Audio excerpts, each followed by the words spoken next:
কি রে সাবিহা, তুই তো বললি ভাবি আমাকে ডেকেছিল। কিন্তু ভাবির তো শরীর খারাপ, তাছাড়া আমার সাথে কথা বলতেও আগ্রহী ছিল না।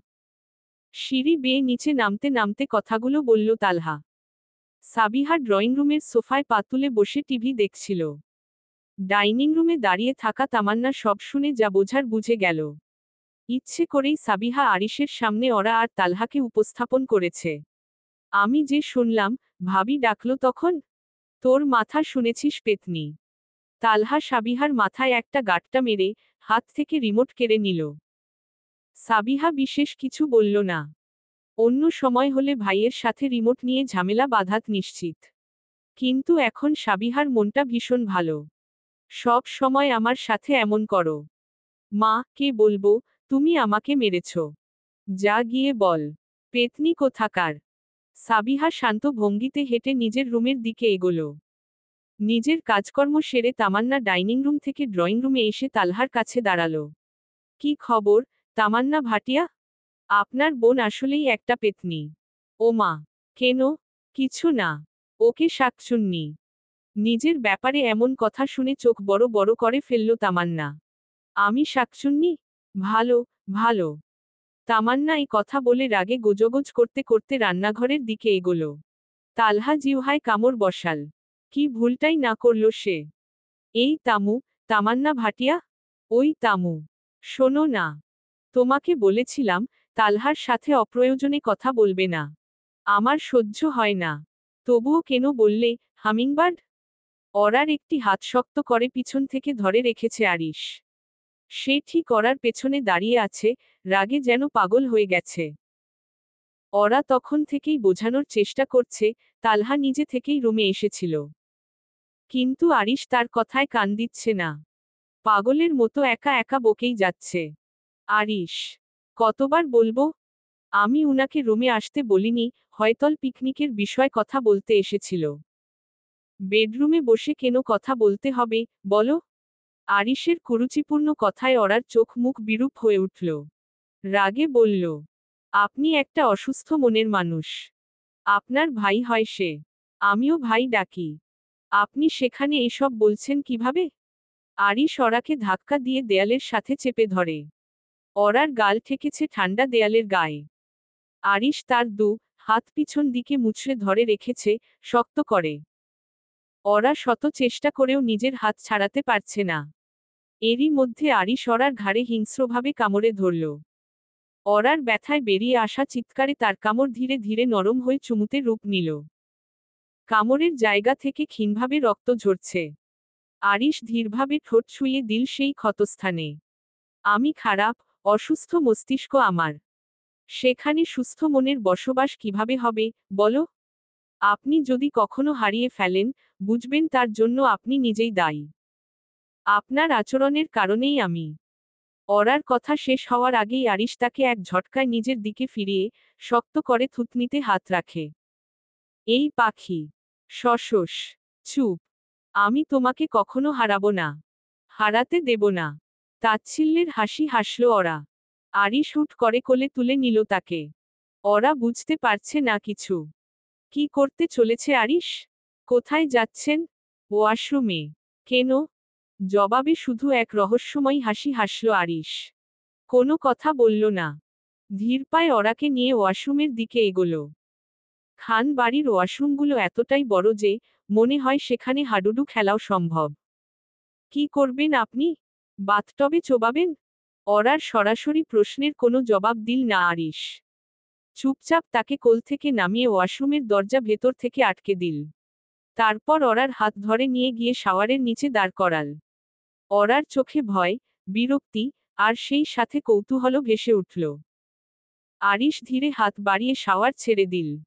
ওপরে থেকে টলটলে জল পড়তে শুরু করল। আরিশ আর অরা জনেই সেই পানির নিচে নিশ্চুপ দাঁড়িয়ে। আজকের আরিশ অরার কাছে অচেনা লাগছে। অন্যদিন হলে এতক্ষণে সে হয়তো জোর করে বিছানায় নিয়ে যেত। কিন্তু আজ ওয়াশরুমে শাওয়ারের জলে অরার শরীর ভিজে একাকার। আরিশেরও একই অবস্থা।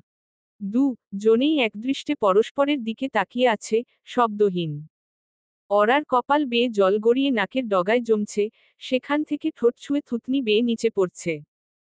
এই দৃশ্য আরিশকে ক্রমশ বেপরোয়া করে তুলছে। সে অরার কোমরে শক্ত করে হাত রেখে তাকে নিজের বুকের সাথে মিশিয়ে ফেলল। কপালে কপাল ঠেকিয়ে এক মুহূর্তের নিঃশ্বাসহীনতায় আটকে গেল দুজন। অরা। চমকাল অরা। আজকে প্রথম আরিশ তার নাম নিয়ে ডাকল। বলুন। আমি খুব কষ্ট দেই তোমাকে? হ্যাঁ। আমি যদি ভালো হয়ে যাই, মানে স্বাভাবিক হওয়ার চেষ্টা করি, তুমি আমাকে ভালোবাসবে? আমাকে কি ভালোবাসা যায়? আমি আমি কি ভালোবাসা পাওয়ার যোগ্য? আরিশের কণ্ঠস্বর আজ অন্য রকম শোনাচ্ছে। কেমন গলা ধরে এসেছে তার। মনে হচ্ছে শাওয়ারের জলের সাথে আরিশের চোখের জলও মিলেমিশে একাকার হয়ে যাচ্ছে। অরার বুকটা কেমন হুহু করে উঠল আরিশের কথায়। লোকটা ভালোবাসার কাঙ্গাল। মায়া হলো তার। আরিশের পিঠে হাত রাখল অরা। শান্ত গলায় বলল, আপনি তো খারাপ নন। কিছু কিছু সময় অস্বাভাবিক আচরণ করেন শুধু। ভালো কিংবা খারাপের ওপর নির্ভর করে কেউ কাউকে ভালোবাসে না। দেখেন না, নেশাখোর, ব্যাড বয় টাইপের ছেলেদেরকেও মেয়েরা ভালোবেসে ফেলে। এটা একটা অনুভূতি। কখন কিভাবে হয়ে যাবে বলা যায় না। অরা একটু থামল। আরিশ অরাকে নিজের শরীরের সাথে আষ্টেপৃষ্ঠে জড়িয়ে ধরে আছে। যেন একটু নড়লেই হাতছাড়া হয়ে যাবে সে। ভালোবাসার জন্য কোনো যোগ্যতার দরকার হয় না, আরিশ। এসব ভাববেন না। আপনার চিকিৎসা দরকার। প্লিজ একবার ডাক্তার দেখাবেন? আমি আপনার সাথে সুন্দর একটা জীবন কাটাতে চাই ভাইয়া। অরার কথা শেষ হতেই তার গালে একটি থাপ্পড় পড়ল।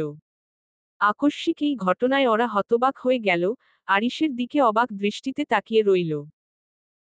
থাপ্পড়টা যদিও খুব জোরালো ছিল না, তবুও ওরা ভয়ে কিছুটা চমকে উঠল। সব সময় তো আরিশই বলো, আজ আবার ভাইয়া ডাকতে গেলে কেন? ওরা থতমত খেয়ে তাকিয়ে রইল কেবল।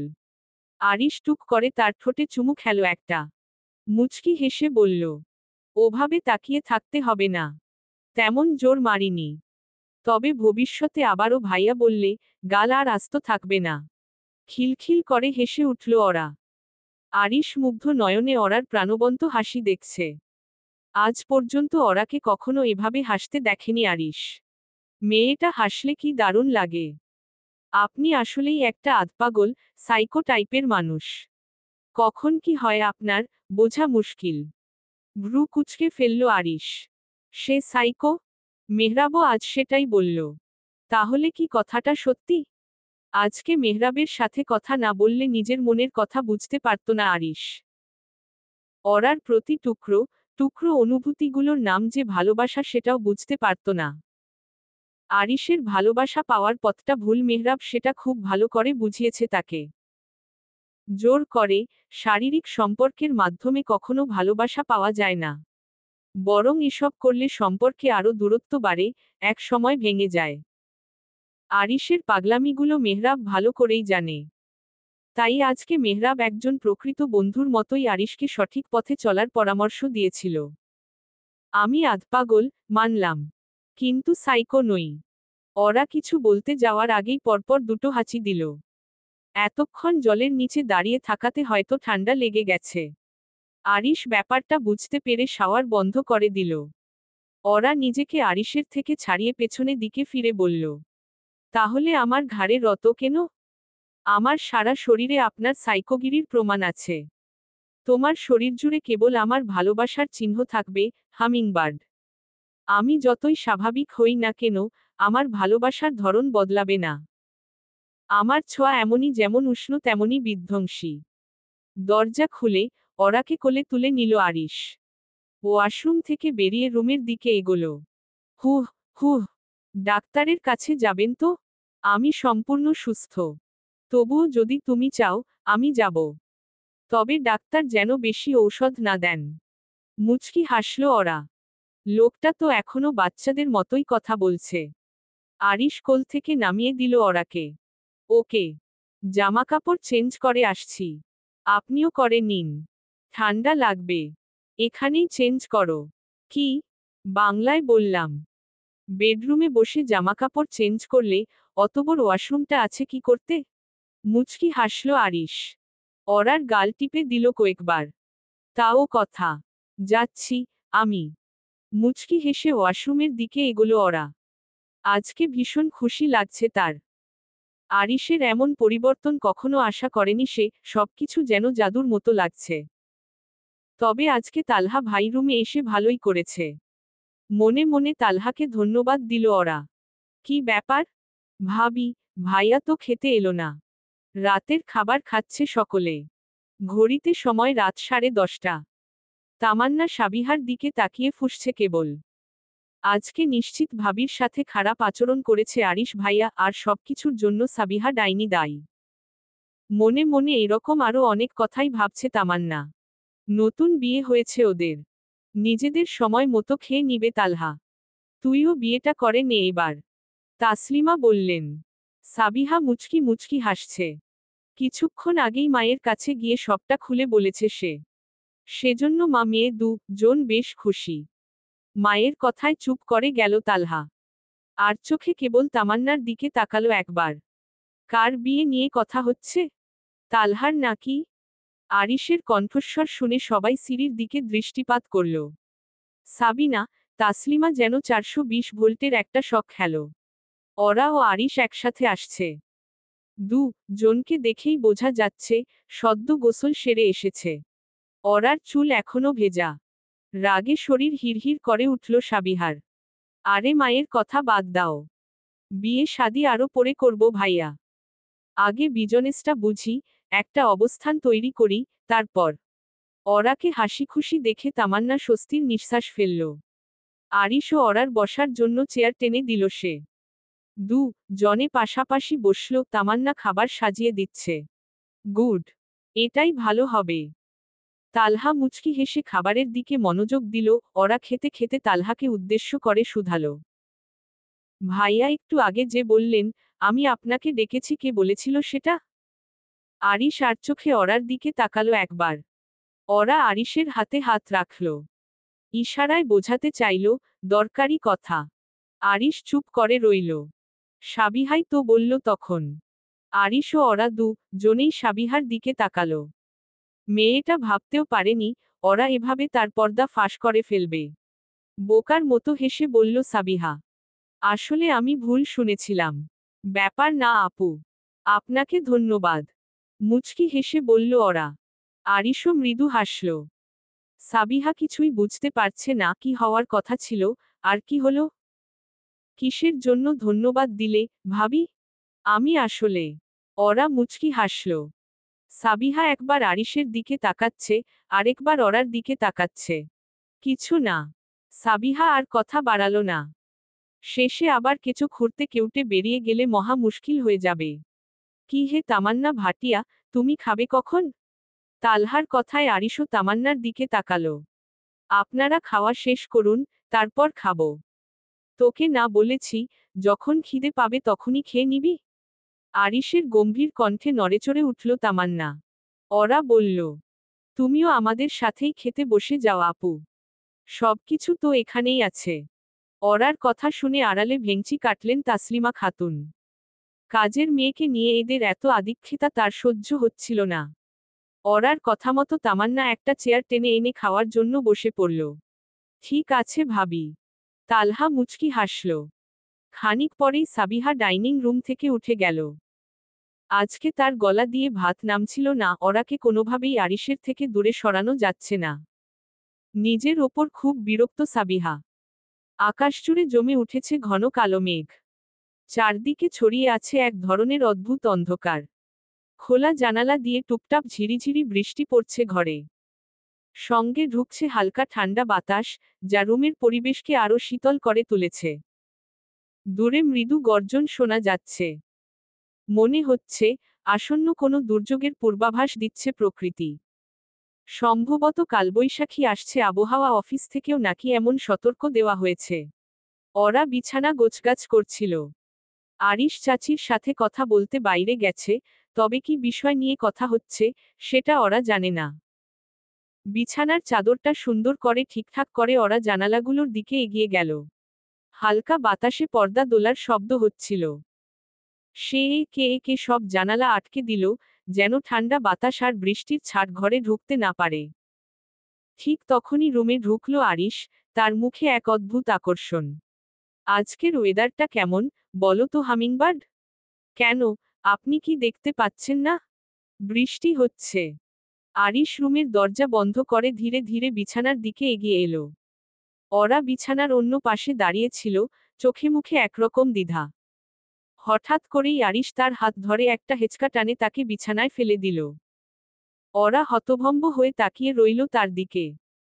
তুমি কি দেখতে পাচ্ছ না, তোমার বর তোমাকে কাছে পাওয়ার জন্য উতলা হয়ে আছে? চুপ করে রইল ওরা। আরিশ এগিয়ে এসে আলতো করে তার কপালে একটি চুমু আঁকল। আবেশে চোখ বন্ধ করে ফেলল ওরা। তার নিঃশ্বাস যেন একটু ভারী হয়ে উঠল, বুকের ভেতর কেমন অস্থির ঢেউ খেলে গেল। ওরার এমন নরম প্রতিক্রিয়ায় আরিশ মৃদু হেসে উঠল। সেই হাসিতে ছিল একরাশ ভালোবাসা, ছিল একরকম মুগ্ধতা। নীরব সম্মতির ইঙ্গিত পেয়ে সে আরও উষ্ণতা ছড়িয়ে দিল ওরার শরীর জুড়ে। আবেশে চোখ বন্ধ রেখেই ওরা বিছানার চাদর শক্ত করে খামচে ধরল। আরিশের উষ্ণ ঠোঁটের ছোঁয়ায় ওরার সমস্ত মুখমণ্ডল যেন অদ্ভুত এক আবেশে আচ্ছন্ন হয়ে উঠল। আ প নি কি করছেন? আরিশ আলতো করে ওরার ঠোঁটের ওপর আঙুল চেপে ধরল। নরম স্পর্শে তার সমস্ত শরীর শিউরে উঠল। আরিশ ফিসফিস করে বলল, তুমি জানো হামিংবার্ড, আমি কি করছি? অনুভব করো। বাধা দিও না। আমি নিজেকে নিয়ন্ত্রণ করতে পারছি না আর। তুমি জানো, হামিংবার্ড, আমি কি করছি? আরিশের গলা প্রচণ্ড কোমল, কিন্তু তার ভেতরে একটা অদম্য আকাঙ্ক্ষা দপদপ করছে। সে ফিসফিস করে আরও এগিয়ে বলল, feel me. Don't stop me. I can't control myself anymore. ওরা চোখ বুজে অনুভব করল, তার বুকের ভেতর তীব্র ধুকপুকানি, আর চারপাশের নিস্তব্ধ ঘরের মধ্যে দুজনের নিঃশ্বাসের ছন্দ একসাথে মিশে যাচ্ছে। ওরা ঘন ঘন নিঃশ্বাস ফেলছে। আরিশের বলা কথাগুলো তার মাথায় ঘুরপাক খাচ্ছে, আর তার গাল দুটো লজ্জায় লাল হয়ে উঠেছে। আরিশ ধীরে ধীরে ওরাকে গভীরভাবে আলিঙ্গন করতে শুরু করল। প্রথমে কপাল, তারপর গাল, ঠোঁট, সব জায়গায় একের পর এক ঠোঁটের উষ্ণ স্পর্শ ছড়িয়ে যাচ্ছে। তার স্পর্শের তীব্রতা বৃদ্ধি পাচ্ছে। আরিশের স্পর্শে বুকের ভেতর এক অদ্ভুত তৈরি হতে লাগলো ওরার। তবে প্রথম দিকে ওরার ভালো লাগলেও, সময়ের সাথে সাথে তার মনোভাব বদলাতে শুরু করেছে। আরিশের স্পর্শে কিছুটা অস্বস্তি অনুভব করছে সে। আরিশের সেই চিরচেনা তীক্ষ্ণ স্পর্শে ওরার আগের কিছু মুহূর্ত মনে পড়ে যাচ্ছে। Please stop. I can't, hummingbird. Arish ওরার বারণ শুনল না। ধীরে ধীরে, গলা থেকে ঠোঁটের ছোঁয়া নিয়ে আরো গভীরে যেতে লাগল। ওরা ছটফট করতে লাগল, মাঝে মাঝে ব্যথায় চোখ বন্ধ করে ফেলছে। তার শরীর এক অদ্ভুত অবস্থায় ছিল, একদিকে ব্যথা, অন্যদিকে অরিশের স্পর্শে এক ধরনের অস্বস্তি। হঠাৎ, আরিশ ওরাকে শক্তভাবে উল্টো দিকে ফিরিয়ে শুইয়ে দিল। ঘাড়ের ওপর থেকে তার চুলগুলো সরিয়ে, ঠোঁট দিয়ে আগ্রাসীভাবে থাবা বসালো। ওরা আরিশের এই আচরণে বিস্মিত হয়ে গেল, তার কোমল হাতগুলো আরিশের শক্ত, রুক্ষ হাতের নিচে চাপা পড়ে গেছে, যেন সে পুরোপুরি নিয়ন্ত্রণ হারিয়ে ফেলেছে। আরিশ, হুম, আমার লাগছে, পিঠে। সরি, পাখি। একটু সহ্য করো।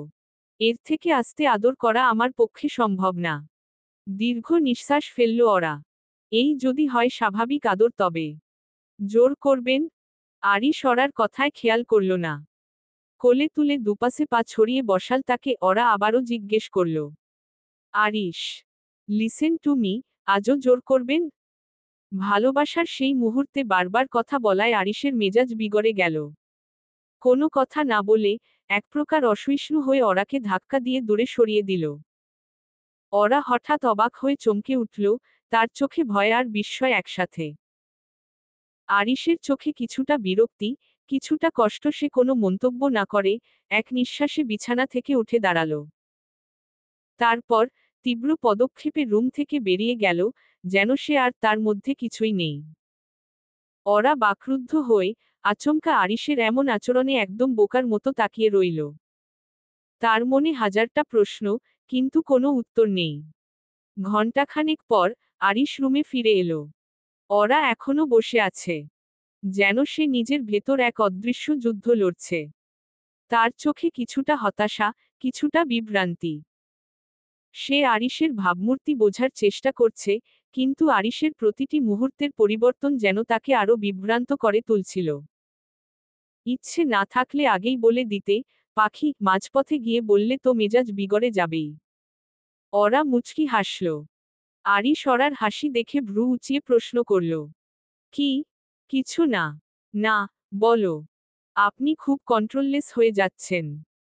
কনুইতে ভর দিয়ে শুয়ে, আরিশ ওরাকে নিজের কোলের কাছে টেনে শুইয়ে দিল। তার শরীরের কাছাকাছি আসতে ওরা একটু অস্তিত্ব অনুভব করল, কিন্তু আরিশের শক্ত হাত তাকে নিরাপদে আগলে ধরল। ফলশ্রুতিতে স্বস্তির নিঃশ্বাস ফেলল ওরা। এতদিনে বুঝলে? হু।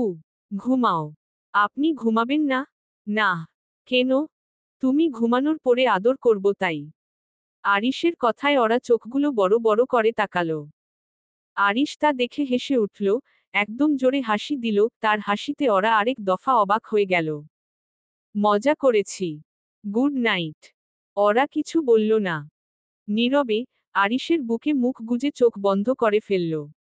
তার নিঃশ্বাস আর আরিশের দেহের তাপ একাকার হয়ে যাচ্ছে। শুকনো ঢোক গিলল আরিশ। ওরার স্পর্শে নিজেকে নিয়ন্ত্রণ করা বেশ মুশকিল। বিকেল বেলা, আরিশ তার নিজের কেবিনে বসে আছে। টেবিলের ওপর কিছু ফাইল, কাগজপত্র আর কম্পিউটারের স্ক্রিনে কাজ চলছে। তারপর, সবকিছু ঠিকঠাক এখন? ভাবির সাথে মন খুলে কথা বলেছিস তো? মেহরাব চায়ের কাপটা টেবিলের ওপর রেখে প্রশ্ন করল। আরিশ তখন কাজ নিয়ে ব্যস্ত, কিন্তু তবুও মেহরাবের সাথে আড্ডা দিচ্ছিল। সবকিছু তো মেহরাবের জন্যই হয়েছে। হ্যাঁ, ওরা এখন আগের মতো নিজেকে গুটিয়ে রাখে না।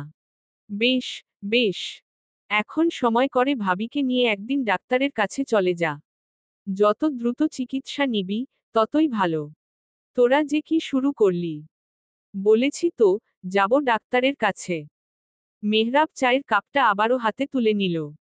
অদ্ভুত শোনালেও, মেহরাব গরম চা পছন্দ করে না। চা ঠান্ডা হওয়ার পরেই পান করে সে। আচ্ছা, মেহরাব, একদিন বাসায় আয় না? ও বাবা গো! কি হলো তোর? হয়েছে তো, তোর। তোর বাড়িতে যাব, তারপর তোর বউকে কেমন আছেন জিজ্ঞেস করব, তারপর তুই আবার সাইকোগিরি শুরু করবি।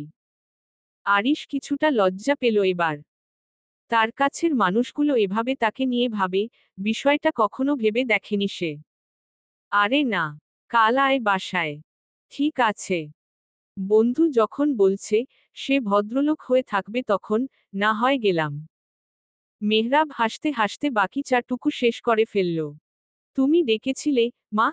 নিজের রুমে বসে ল্যাপটপে কাজ করছিল তালহা। দুদিন ধরে বাড়িতে বসেই কিছু প্রজেক্ট কমপ্লিট করতে দিয়েছে আরিশ, এবং সে কাজের চাপ নিয়ে দিন রাত এক করে ব্যস্ত ছিল। প্রতিটি মুহূর্তে শুধু কাজ আর কাজ, কিন্তু হঠাৎ সাবিহা এলো তার রুমে। সাবিহা বলল, মা ডাকছেন। তালহা কোনো কিছু না ভেবেই কাজের সব চিন্তা পিছনে ফেলে, মায়ের রুমে চলে এলো। হ্যাঁ, বসো। শান্ত গলায় বললেন তাসলিমা। মায়ের এমন শান্ত গলার পেছনে সব সময় কোনো না কোনো জটলা লুকিয়ে থাকে, সেটা তালহা জানে খুব ভালো। আজও কি তেমন কিছু বলবেন তিনি? তালহা সন্দিহান দৃষ্টিতে মায়ের দিকে তাকিয়ে রইল। তার চোখে এক ধরনের অস্থিরতা, কিন্তু মা তো শান্ত, ঠান্ডা গলায় কথা বলছেন। সে মায়ের পাশে গিয়ে বসল, কিন্তু মনে তোলপাড়। তাসলিমা খাতুন সন্তানের মাথায় হাত বুলিয়ে দিলেন একবার, যেন তার অস্থির মনোভাব কিছুটা শান্ত হয়। কি হয়েছে, মা? তোর কি হয়েছে? আমার। আমার আবার কি হয়েছে? কিছু না হলেই ভালো। কিন্তু দেখতে তো পাচ্ছি অন্য কিছু। যা বলার সরাসরি বলো। তামান্নার সাথে একটু বেশিই মিশছিস। অবাক হলো তালহা। এসব বলার জন্য রুমে ঢাকলেন, মা? কিন্তু কেন? তামান্নার সাথে তো স্বাভাবিক মেলামেশাই করে সে। কি বলছো এসব? আমি তো স্বাভাবিকভাবেই মিশি, তার সাথে। তাহলে তো ভালোই। অন্য কিছু হলে মোটেও ভালো কিছু হবে না। চুপ করে গেল তালহা। সত্যি বলতে তামান্নার প্রতি কিছুটা ভালোলাগার সৃষ্টি হয়েছে। কিন্তু সেটা অন্য কিছু তো নয়। আর ভালোলাগা কি দোষের? এভাবে বলছো কেন? আমি কি ছোট আছি, মা? আমি বুঝি কোনটা আমার জন্য ভালো আর কোনটা ভালো। সেটা সময় বলে দেবে। ওই কাজের মেয়ের থেকে দূরত্ব বজায় রেখে চলবি, ওসব মেয়েরা ছেলেদের কিভাবে পটাতে হয় সেটা ভালো করেই জানে। তাসলিমার এমন কথায় বসা থেকে উঠে দাঁড়ালো তালহা। তোমার থেকে এমন কথা আশা করি না মা। মেয়ে হয়ে অন্য মেয়ের বিষয় কথা বলার সময় অবশ্যই সম্মান রক্ষা করা উচিত। আসছি আমি। তালহা রেগে রুম থেকে বেরিয়ে গেছে বুঝতে পেরে তাসলিমাও রাগ করলেন। চলবে। পরবর্তী পর্ব পেতে চ্যানেলটি সাবস্ক্রাইব করুন।